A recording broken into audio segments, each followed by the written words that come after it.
Hello दोस्तों, स्वागत है आपका रेलवे की पाठशाला पे। और दोस्तों आज है संडे और आपको पता है संडे के दिन हमारा वीडियो आता है क्वेश्चन एंड आंसर सीरीज। इसमें क्या होता है कि आप आपके रेलवे भर्ती के बारे में जो भी डाउट होते हैं उनको पूछते हैं और यहाँ पर मैं उन सभी का आंसर से यहाँ पर देने का प्रयास करता हूँ।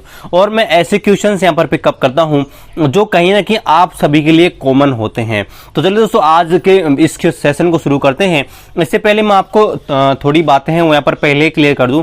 देखिए जो हमारी जो मैथ्स की सीरीज है बहुत जल्दी आ जाएगी, बहुत सारे कमेंट आपके आते हैं। और गाइज एक चीज मैं आपको बता दूं, आपके कमेंट बॉक्स में कभी भी आपके नंबर है वो नहीं छोड़े, है ना। कमेंट बॉक्स में आप अपने नंबर नहीं दें क्योंकि आपको पता है इतने सारे कमेंट आते हैं, मैं किसी के पास कॉल नहीं कर सकता। और गाइज आपके सारे के सारे कमेंट होते हैं उनका रिप्लाई देना आपको पता है बहुत ही कठिन होता है क्योंकि पर डे कम से कम 500 यहाँ पर लगभग 500 कमेंट आते हैं। और आपको पता है अगर 500 कमेंट्स का मैंने रिप्लाई देने की कोशिश किया तो मुझे रिप्लाई देने में 5 से 6 घंटे लग जाएंगे। तो गाइज आप भी मेरी समझ लीजिए कि मैं हर जो कमेंट होती है उसका रिप्लाई देने में असमर्थ हूँ। और दोस्तों एक रिक्वेस्ट और कर दूं कि आप कमेंट में अपना नंबर मत छोड़िएगा, नहीं तो मेरे नाम से आपको कोई भी कॉल कर सकता है और उसमें फिर मेरी कोई जिम्मेदारी नहीं होगी। चलिए दोस्तों वीडियो को शुरू करते हैं और देखते हैं आज का पहला जो डाउट है, पहला जो सवाल है वो किसका है। तो पहला जो डाउट है वो यहाँ पर पूछ रहे हैं प्रदीप जांगरा। यहाँ पर पूछ रहे हैं कि सर मेरे बेंगलोर जोन से फॉर्म भरा रखा है तो मेरा जो एग्जाम होगा वो कहाँ पर होगा। तो देखिए मैं आपको बता दूं, आपका जो CBT 1 होता है ना किसी भी एग्जाम का, चाहे आपने ग्रुप डी का फॉर्म भरा तो ग्रुप डी में तो एक एग्जाम होता है, लेकिन मैं आपको बता दूं अगर NTPC का भी आपने फॉर्म भर रखा है, जिस भी बोर्ड से आपने फॉर्म भर रखा है, तो आपका जो सेंटर आता है वो नियर बाई सिटी में आता है। ठीक है, आपको जहां से आपने फॉर्म भरा है वहां पर जाने की जरूरत नहीं पड़ती है। जो CBT 1 होता है ना गाइस, वो आपके जो नियर बाई सिटी होती है, नजदीक जो शहर होता है वहां पर होता है। लेकिन बाद की जो प्रोसेस होती है जैसे ग्रुप डी का फिजिकल जो होगा वो आपके उसी जोन में होता है जहां से आपने फॉर्म भरा है। और अगर हम CBT 2 की बात करें, NTPC हो चाहे और भर्तियां हो, उनका CBT 2 भी उसी शहर में होता है जहां से आपने फॉर्म भरा है, मतलब जिस जोन से फॉर्म भरा है, जिस बोर्ड में फॉर्म भरा है वहां पर होता है। लेकिन CBT 1 जो होता है या CBT जो होता है वो आपके नजदीक के शहर में होता है, इसके लिए आपको दूर जाने की जरूरत नहीं पड़ेगी।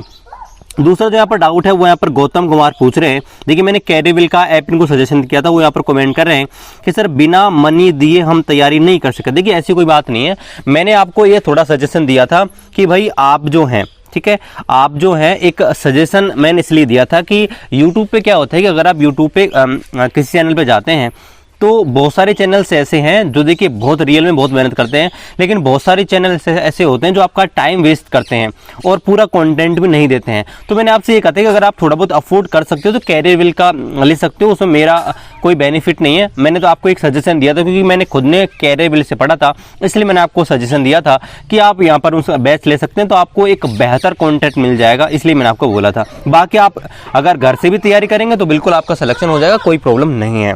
चलिए देखते हैं अगला जो डाउट है वो यहाँ पर पूछ रहे हैं महेंद्र कुशवाहा। ये पूछते हैं कि सर मैं जानना चाहता हूं कि RRB Ajmer zone group D 2018 में वेटिंग लिस्ट में कौन कौन है और उनका ग्रुप बनाना चाहता हूं। देखिए मैं आपको पहले बता दूं, देखिए यहाँ पर ग्रुप डी की जो टोटल वैकेंसीज थी वो 4755 थी और यहाँ पर अब तक 4 पैनल आ चुके हैं। 4 पैनल के माध्यम से यहाँ पे लगभग 4139 कैंडिडेट को लिया जा चुका है। अब एक चीज और आप बता दूं कि यहाँ पर 5th पैनल है, बहुत जल्दी 300 प्लस लोगों का आने वाला है, लेकिन वो पैनल आने के बाद भी यहाँ पर बहुत सारी सीटें वैकेंट है, लगभग 200 सीटें वैकेंट है। तो देखिए उसके लिए मैंने आपको बता दूं, देखिए सारे जो भी बोर्ड है, आप किसी भी बोर्ड के स्टूडेंट हो, जो वेटिंग वाले स्टूडेंट हैं उनके मैंने टेलीग्राम पर एक ग्रुप बना रखा है, तो आप एक बार वहां चले जाइए, वीडियो के डिस्क्रिप्शन में लिंक है, उस ग्रुप को आप ज्वाइन कर लीजिएगा। और किसी भी बोर्ड के आप स्टूडेंट हैं आपस में वहां पर व्हाट्सएप ग्रुप बनाइए, कुछ भी कीजिए, आपके लिए मैंने एक टेलीग्राम ग्रुप बना रखा है, वो वीडियो डिस्क्रिप्शन पे, वहां पर आप ज्वाइन हो जाइएगा और आपकी जो प्रॉब्लम है आप यूनिटी बनाकर दूर कर लीजिएगा। चलिए अगला देखते हैं। राहुल चौधरी पूछ रहे हैं अगर पैनल में नाम आ गया है किसी का और ज्वाइनिंग ना किया तो भाई ये बताओ कि लड़के ज्वाइनिंग नहीं किए हैं उन्हें दोबारा मौका मिल सकता है। देखिए रेलवे ज्वाइनिंग के लिए 3 बार आपको मौका देता है, यानी कि जब किसी का ज्वाइनिंग हो जाता है ज्वाइनिंग लेटर 3 बार आता है। अगर कोई कैंडिडेट 3 बार में भी ज्वाइनिंग लेटर को एक्सेप्ट करके अपने जो भी डिवीजन में रिपोर्ट नहीं करता है ना, तो फिर उसको रेलवे ये मान लेती है कि भाई आप रेलवे में जॉब लेना नहीं चाहते। तो 3 बार मौका मिलता है, 3 बार ज्वाइनिंग लेटर भेजता है, कॉल भी किया जाता है, मेल भी किया जाता है, और अगर फिर भी नहीं आते हैं तो फिर उसको यहाँ पर कैंडिडेचर है उसको यहाँ पर कैंसिल कर दिया जाता है। चलिए देखते हैं। दयाराम पूछ रहे हैं कि सर मेरा आरआरसी ग्रुप डी में फॉर्म में क्लास 10th का परसेंटेज 69.67 था, लेकिन गलती से 79.67 भर गया, सर कोई दिक्कत हो गया। देखिए ऐसे कोई दिक्कत नहीं है। आप जब आपका डॉक्यूमेंट वेरिफिकेशन हो, एक एफिडेविट होता है, तो नियर बाई जहाँ भी आपका कोई जो वकील होता है, लॉयर होता है, उसे नोटरी से आप एक बार बनवा लीजिएगा एफिडेविट, और उसे बोल दीजिएगा कि ऐसे ऐसे प्रॉब्लम हो गई है, तो आपका वो एफिडेविट बना देगा। वैसे नॉर्मली परसेंटेज है वो भी चेक भी नहीं की जाती है, आपकी जो बेसिक डिटेल होती है ना, वो मार्कशीट से मैच कराई जाती हैं, आपका डेट ऑफ बर्थ, नेम और फादर्स नेम, मदर्स नेम, लेकिन फिर भी आप एफिडेविट बना लीजिएगा, आपको कोई प्रॉब्लम नहीं होगी। अगला यहाँ पर पूछ रहे हैं बिजॉय गौर, ये पूछ रहे हैं कि मेरा एक आई में प्रॉब्लम है, 6/18 है और दूसरी नील है, मुझे मेडिकल में कोई फर्क पड़ेगा क्या? सीनियर क्लर्क से मैंने फॉर्म अप्लाई किया। देखिए मैं आपको बता दूं, यहाँ पर रेलवे मेडिकल है, थोड़ा बहुत इंपॉर्टेंस रखता है। और अगर हम एनटीपीसी की बात करें तो एनटीपीसी में जो आपका मेडिकल स्टैंडर्ड है, हालांकि बहुत लो मेडिकल स्टैंडर्ड रखा गया है, C1 तक का मेडिकल स्टैंडर्ड रेलवे में रखा गया है, लेकिन आप एक बार आई टेस्ट करवा लीजिएगा।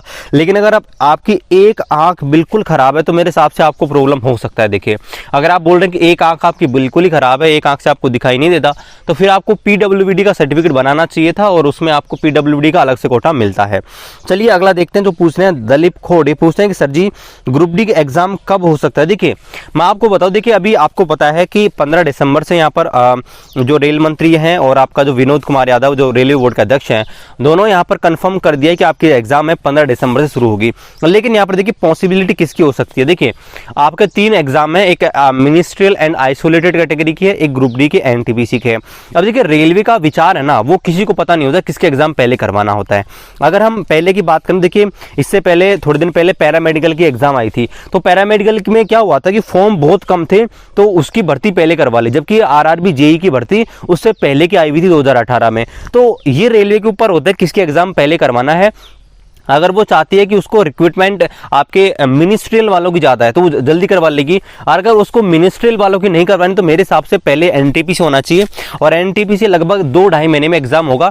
तो अगर 15 दिसंबर नहीं मान के जनवरी में लगाएं तो जनवरी और फरवरी में एनटीपीसी हो जाएगा, और मार्च का गैप मिलेगा, तो मार्च के बाद यानी कि अप्रैल मई से आपकी ग्रुप डी की एग्जाम शुरू हो सकती हैं। चलिए अगला देखते हैं, यहाँ पर पूछते हैं गुलशन सौरभ पूछते हैं कि गुरुजी आपने मैथ्स की पीडीएफ दिया है ग्रुप डी के लिए, काफ़ी है क्या? देखिए मैंने आपको पीडीएफ जो दी है ना, या बुक आप मंगा सकते हैं अमेजन से, वो एक बेहतरीन बुक है, और उसमें आपके group D 2018, NTPC 2015, ALP technician, RPF, JE, railway में जो भी 2018 में जो एग्जाम हुई ना, उनके पेपर्स हैं, करीब उसमें 6000 क्वेश्चन है। अब गाइज अगर आपने एक बार सिलेबस किसी भी कोचिंग से कंप्लीट कर लिया है ना, तो आपको उन क्वेश्चन को कर लेना है, सफिशिएंट है मेरे हिसाब से, क्योंकि 6000 क्वेश्चन गाइज बहुत होते हैं, और वो लेटेस्ट पैटर्न पर आधारित है। ऐसे नहीं कि हम 2010 के कर रहे हैं, 2012 कर रहे हैं, वो लेटेस्ट पैटर्न पर आधारित होते हैं। रेलवे का लेवल का पता लगता है, रेलवे का पैटर्न का पता लगता है, तो मेरे हिसाब से आप उनको पढ़ लीजिएगा, सफिशिएंट है, उसके बाहर आपको कुछ पढ़ने की जरूरत नहीं पड़ेगी। हालांकि आप एक बार ऑनलाइन टेस्ट जरूर लगा लीजिएगा इनको पढ़ने के बाद, लेकिन इसके अलावा आपको कोई बुक खरीदने की जरूरत नहीं है। चलिए आगे देखते हैं, आगे पूछते हैं यहाँ पर राधा संगवान पूछते हैं sir group D form reject का मॉडिफिकेशन लिंक आएगा क्या? देखिए आना तो चाहिए। देखिए बहुत सारे स्टूडेंट परेशान है क्योंकि छोटी सी गलतियों की वजह से उनका जो फॉर्म है रिजेक्ट हो गया था। अब देखिए पहले का देखें तो ग्रुप डी 2018 में मॉडिफिकेशन लिंक दिया था, लेकिन 2019 वाली जो आपकी भर्ती आई थी उसमें क्वेरी करने का ऑप्शन रेलवे ने दिया था, लेकिन मॉडिफिकेशन लिंक अभी तक नहीं दिया है। तो मॉडिफिकेशन लिंक तो आएगा, आप थोड़ा वेट कर लीजिए। मैंने वीडियो इसके ऊपर बना दिया था कि मॉडिफिकेशन लिंक रेलवे का नहीं आया है, रेलवे को इसके ऊपर मॉडिफिकेशन लिंक देना चाहिए। तो रेलवे का मॉडिफिकेशन लिंक तो आएगा, आपको पता है 500 रुपए स्टूडेंट ने दिया है, तो मॉडिफिकेशन लिंक तो उनको मिलेगा ही। ठीक है, चलिए इसके बाद यहाँ पर चंदन कुमार पूछ रहे हैं जी सर अगर एक आंख से अगर सी क्लियर नहीं दिखता है तो क्या मेडिकल में बाहर कर देंगे? देखिए मैं आपको एक चीज़ बता दूं, देखिए वहाँ पर जो मेडिकल में जो सी अक्षर का आपको दिखाया जाता है ना, वो अलग अलग आकार का होता है, मतलब एक छोटा होता है और सबसे छोटा इसको बोलते हैं 6/6। अगर उस सी को आप देख पाते हो तो आपका जो मेडिकल स्टैंडर्ड है वो 6/6 माना जाता है। फिर अगर आपको वो सही से नहीं दिखता है, आपको थोड़ा बड़ा दिखाया जाता है और वो होता है 6/9 का। अगर वो भी नहीं दिखाया जाता उसके बाद आपको दिखाया जाता है 6/12, फिर 6/18, इस प्रकार से दिखाए जाते हैं। तो आप टेंशन मत लीजिए, अगर आपको एक छोटा वाला नहीं दिखता है 6/6 तो 6/12 वाला दिखना है, फिर आपका 6/9, 6/18 आपको कोई ना कोई दिख ही जाएगा। इसके बाद देखते हैं अगला, पूछते हैं सेकत रो, यहाँ पर पूछते हैं सर प्लीज आरबीएससी बुक का पीडीएफ लिंक दे दीजिए। ओके, तो देखिए आरबीएससी का वैसे अगर आप बुक डाउनलोड करना चाहते हैं, आरबीएससी की हिंदी मीडियम में आती है और साइंस की बेहतर बुक होती है आरबीएससी की, तो अगर आप लेना चाहते हो तो देखिए मैं यहाँ पर वीडियो डिस्क्रिप्शन में लिंक दे दूंगा, आप टेंशन मत लो, और मैं टेलीग्राम पर भी डाल दूंगा, आपने बहुत सारे कॉमेंट कर रखे हैं। वैसे अगर आप गूगल में भी सर्च कर लेते तो आपको मिल जाती, लेकिन फिर भी मैं यहाँ पर वीडियो के डिस्क्रिप्शन पे और टेलीग्राम पे भी लिंक डाल दूंगा, आप कहीं से डाउनलोड कर सकते हैं। चलिए अगला देखते हैं, खेमकरण पूछे हैं कि सर मेरे पीटी का ऑपरेशन पेट का ऑपरेशन हुआ है तो क्या मेडिकल में कोई प्रॉब्लम होगा? देखिए ऐसे कोई प्रॉब्लम नहीं होता है। देखिए मैं आपको एक चीज़ बता दूं, रेलवे में जो मेन चीज़ है वो आपकी आंख है। अगर आंख आपकी परफेक्ट है तो आपको और कोई छोटी मोटी प्रॉब्लम है तो आपको कोई इश्यू नहीं है, लेकिन आपकी आंख थोड़ी परफेक्ट होनी चाहिए। और चेस्ट का ओनली एक्सरे होता है, आपका पैर का या हाथ में कहीं फ्रैक्चर हुआ है उनका कोई ज़्यादा इश्यू नहीं होता है, ठीक है। तो आप टेंशन मत लीजिए। बहुत सारे कमेंट आए सर मेरा पैर टूट गया था बचपन, मेरा हाथ टूट गया था, कोई प्रॉब्लम नहीं, तो ऐसा कोई नहीं है। आपकी आंख है वो थोड़ी परफेक्ट होनी चाहिए, मेडिकल स्टैंडर्ड उन्हीं से तय होता है, तो वो आपकी परफेक्ट होनी चाहिए। बाकी अगर आपका पेट का कोई ऑपरेशन हुआ है तो वो कोई इश्यू नहीं है, ठीक है। चेस्ट का एक्सरे होता है, चेस्ट में कोई प्रॉब्लम नहीं होनी चाहिए।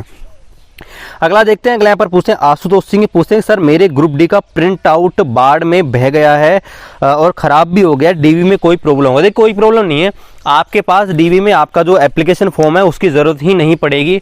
सिर्फ आपके पास देखिए क्या होना चाहिए, आपके पास रजिस्ट्रेशन नंबर और पासवर्ड होना चाहिए, और वो रजिस्ट्रेशन नंबर और पासवर्ड है वो आपका एडमिट कार्ड निकालने में हेल्प करेगा, कॉल लेटर निकालने में हेल्प करेगा, और कुछ नहीं है। आपको प्रिंट आउट अगर नहीं है तो कोई इश्यू नहीं है। बहुत सारे कमेंट आते हैं सर मेरा प्रिंट आउट हो गया है, तो कोई इश्यू नहीं है। आपको सिर्फ आपका जो रजिस्ट्रेशन नंबर है वो याद रखने हैं और आपकी डेट ऑफ बर्थ, बस ये बहुत है, आपको कोई प्रॉब्लम नहीं है अगर आपके पास आपका जो प्रिंट आउट है वो नहीं है तो। अगला पूछते हैं साकेत राज, पूछे सर मैंने मोड ऑफ एग्जाम हिंदी में किया था फॉर्म भरते टाइम, तो क्या अब मैं इंग्लिश में कर सकता हूँ? बिल्कुल कर सकते हो। जब आपकी एग्जाम होगी ना, जब आपका सीबीटी होगा तो वहाँ पर आपको लैंग्वेज सेलेक्ट करने का ऑप्शन मिलता है। एक नहीं दो तीन बार आपको वहाँ पर लैंग्वेज सेलेक्ट करने का ऑप्शन मिलता है, और वहाँ पर हिंदी और इंग्लिश में पेपर तो होता ही होता है, उसके अलावा यहाँ पर बहुत सारी एडिशनल लैंग्वेज भी जोड़ दी गई हैं। तो अगर आप लोकल जैसे मराठी के स्टूडेंट हैं, गुजराती के स्टूडेंट हैं, वो भी अपनी उस भाषा में पेपर दे सकते हैं। रेलवे में ऐसा प्रावधान होता है। मैंने पेपर दिया तो वहाँ पर हम देखा कि वहाँ पर बहुत सारी आपके जो लैंग्वेज होती हैं उनमें आप पेपर दे सकते हैं, कोई इश्यू नहीं है। इसके बाद यहाँ पर देखते हैं संगीता गेडला पूछती है कि सर ईजी पेपर अगर हमारे शिफ्ट में आ गया और 70 स्कोर हमने कर दिया और सेलेक्ट नहीं हुए तो ये हमारी गलती थोड़ी है, हमने थोड़ी कहा था कि इजी पेपर आए। देखो ये बिल्कुल सही बात है, और मैंने भी इसके ऊपर बहुत मेरे को गुस्सा आया था एक बार भी। या देखिए मेरा पेपर भी इजी शिफ्ट में था, मेरा स्कोर 70 था, मेरा 74 हुआ था नॉर्मलाइजेशन, लेकिन मेरे बहुत सारे ऐसे फ्रेंड थे जिन्होंने कभी तैयारी की नहीं, वो एग्जाम देने गए, उनका 40 स्कोर था और उनका 80 स्कोर हो गया। तो बिल्कुल एक गुस्सा आता है कि जब हम मेहनत करते हैं, अब हमारी गलती थोड़ी है कि हमारा पेपर इजी शिफ्ट में आए या हार्ड शिफ्ट में आए। हम तो कहते हैं कि हमारा पेपर हार्ड शिफ्ट में डालो, लेकिन ये रैंडम प्रोसेस होती है। रेलवे को खुद को लगता है कि देखिए रेलवे खुद तय करती है कि यहाँ पर कौन सा पेपर, कौन सा आपकी शिफ्ट है हार्ड है, कौन सी यहाँ पर आपके इजी है, तो वो एक रैंडम प्रोसेस होती है। तो इसमें देखिए मैं भी कुछ नहीं कर सकता, मैं खुद परेशान हूँ नॉर्मलाइजेशन से, क्योंकि नॉर्मलाइजेशन होता भी अच्छा भी है, लेकिन ये बहुत बार आपका बुरा भी कर देता है बहुत सारे छात्रों के साथ। चलिए इसके बाद यहाँ पर देखते हैं, हरीश चौधरी कहते हैं कि सर भाई रीजनिंग की क्लास पूरी कर। देखिए बिल्कुल मैं रीजनिंग की क्लास पूरी करा दूंगा, मेरी भी क्या है थोड़ी यहाँ पर एग्जाम है राजस्थान में, तो अभी थोड़ा मैं 1 अक्टूबर तक बिजी हूँ। इसके बाद मैं रेगुलरली आपकी जो क्लासेज हैं रीजनिंग की मैं बिल्कुल सुचारू रूप से कर दूंगा, आप टेंशन मत लीजिएगा। फिलहाल मैं थोड़ा सा बिजी हूँ, इसलिए आपकी क्लासेज हैं थोड़ी इरेगुलर आ रही है, तो मैं थोड़ा फ्री हो जाऊंगा 1 अक्टूबर के बाद। तो 1 अक्टूबर के बाद आपको रीजनिंग की है डेली क्लासेस मिल जाएंगी, और मैं कोशिश करूंगा आपका जब तक आपका एग्जाम हो उससे पहले आपकी रीजनिंग है एक परफेक्ट लेवल पर मैं करा दूंगा। चलिए इसके बाद यहाँ पर पूछते हैं शालिन अरसिया, और यहाँ पर पूछते हैं कि सर मेरा हैंड एक बार टूट गया था, कि ये मैंने आपको थोड़ी देर पहले रिप्लाई कर दिया है। अगर बचपन में हाथ टूटा है, पैर टूटा है तो कोई इशू नहीं है, आप टेंशन मत लीजिए। चलिए इसके बाद यहाँ पर विकास बलडो दिया पूछते हैं, विकास बलडो दिया कि सर मेरा हाइट थोड़ा कम है, प्रॉब्लम तो नहीं होगा, 5 फीट के आसपास है। देखिए हाइट का कोई इशू नहीं, ग्रुप डी में अगर आपकी हाइट कम है तो कोई इशू नहीं है, आप बिल्कुल टेंशन मत लीजिएगा, हाइट कुछ नहीं मांगता रेलवे में, ठीक है, आपका टेंशन मत लीजिए।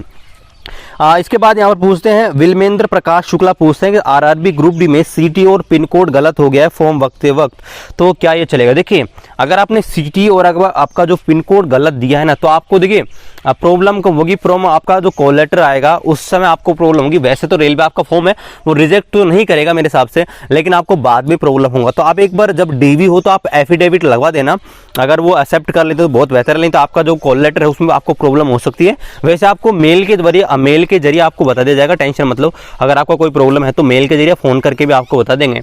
लेकिन आप एक बार डीवी जब हो तो वहाँ पर एफिडेविट लगा देना कि सर गलती से मैंने पिन कोड है और जो मेरा जो एड्रेस है वो गलत लिख दिया था, तो वो सही कर देंगे, ठीक है। चलिए इसके बाद देखते हैं, अंकित शिवाजी पूछ रहे हैं कि एनटीपीसी पोस्ट प्रीफरेंस चेंज करने का ऑप्शन मिलेगा क्या? देखिए मैं आपको बता दूं शायद मुश्किल ही मिलेगा। हालांकि 2015 वाली भर्ती हुई थी उसमें चेंज करने का ऑप्शन मिला था, क्योंकि यहाँ पर पे ग्रेड था वो यहाँ पर चेंज किया गया था।